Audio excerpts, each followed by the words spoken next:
Bonjour à tous, mon nom est Clément Gignac, économiste en chef pour IA Groupe Financier.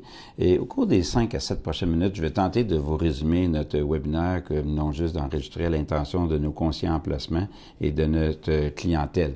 En fait, ce mois-ci, je vais parler quand même pas mal du coronavirus, non pas que je suis médecin ou spécialiste là-dedans, mais clairement, ça va avoir de l'impact sur l'activité économique mondiale. Premièrement, je viendrais à rassurer les gens. Coronavirus, c'est quand même moins dangereux que quand on avait eu le fameux SRAS en 2003. Le taux de mortalité est relativement faible. On parle peut-être de 1,5 à 2 %. Et on va se le dire, la santé publique, l'Organisation mondiale de la santé travaille bien la Chine collabore bien, beaucoup plus de transparence. Donc ça, c'est toutes des bonnes nouvelles.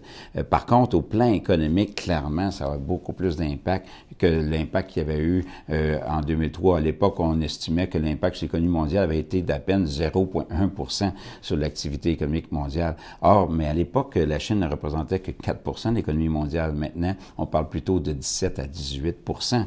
Lorsqu'on met des villes avec plusieurs millions de personnes en quarantaine, ça va avoir de l'impact. Qui plus est, il faut penser aussi que c'est la chaîne d'approvisionnement mondiale. La Chine, à l'époque, en 2003, c'était encore les États-Unis qui étaient le poumon au niveau du secteur manufacturier mondial. Maintenant, c'est la Chine qui est le pays le plus important.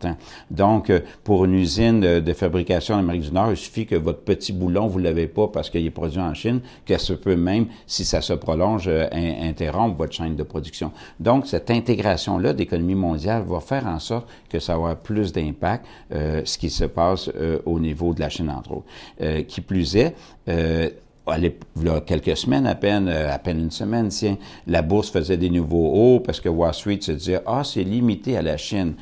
Or, il semble bien maintenant qu'il y a une propagation. On ne parle plus d'épidémie, mais possiblement de pandémie. Ça, c'est quand plusieurs continents sont affectés en même temps par la situation. Donc, c'est un peu en fait, c'est très tôt pour savoir exactement ça va être quoi l'impact sur l'économie mondiale, mais il va être quand même, selon moi, assez significatif. Parce que non seulement c'est la chaîne de production, mais c'est également le tourisme. Il y a 15 ans, il y avait environ seulement 70 millions de passagers chinois par année. Maintenant, on parle de 700 millions, 4,2 milliards à l'échelle de la planète. Donc, le tourisme va être affecté, le secteur des services.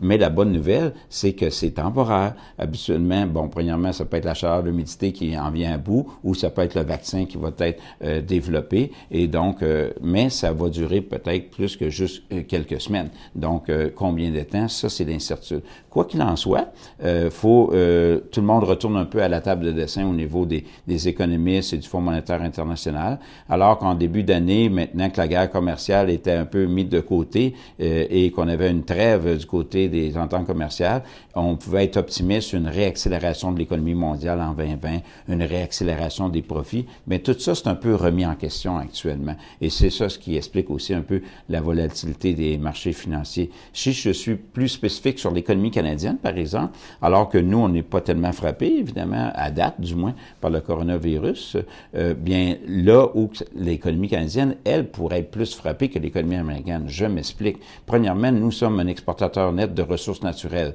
Or, la Chine est un gros consommateur, que ce soit au niveau pétrole, cuivre et minerais de fer. On voit déjà une baisse substantielle au niveau du prix des matières premières. Donc, ça nous affecte sous l'angle des matières premières. L'autre angle, le tourisme, alors que le tourisme en provenance de Chine représente juste 2 % du tourisme aux États-Unis, au Canada, c'est 10 % de notre tourisme qui provient de la Chine. Donc ça va avoir de l'impact également. Donc, peut être des congrès et aussi qui peuvent être reportés. Et troisièmement, c'est au niveau du commerce international.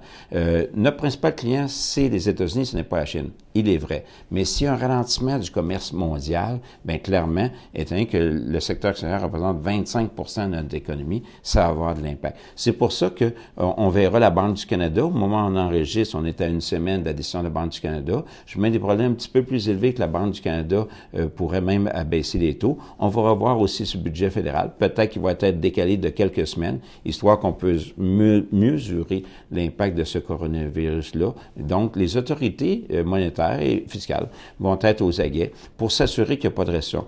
C'est un scénario alternatif pour moi, une récession. Les probabilités de récession ne dépassent pas 20-25 selon moi, ou 30 au maximum dans le cas du Canada, mais je m'attends à ce que les autorités monétaires et fiscales puissent réagir quand même à la situation. Au niveau des marchés boursiers, bien évidemment, Wall Street, qu'on avait une excellente année l'an passé, vous vous souvenez, 30 quasiment de rendement. Cette année, Wall Street tablait sur une accélération des profits. Ça sera probablement pas le cas. Ça va être reporté. Donc, c'est pour ça qu'on assiste aussi aux prises de profit. Mais vous savez, ce qui est important dans des situations comme ça, c'est premièrement de penser que c'est temporaire, que finalement, on a par la suite habituellement un rebondissement de l'économie et que quand on investit à la bourse, c'est d'avoir des horizons plus à moyen et long terme. Donc, si quelqu'un a un horizon de 2-3 semaines, je n'ai aucune idée. Je suis pas un gourou pour savoir où est le creux du marché, mais par contre, ça peut créer des opportunités d'achat, ce qu'on voit actuellement. Mais l'important également, c'est de bien diversifier son portefeuille.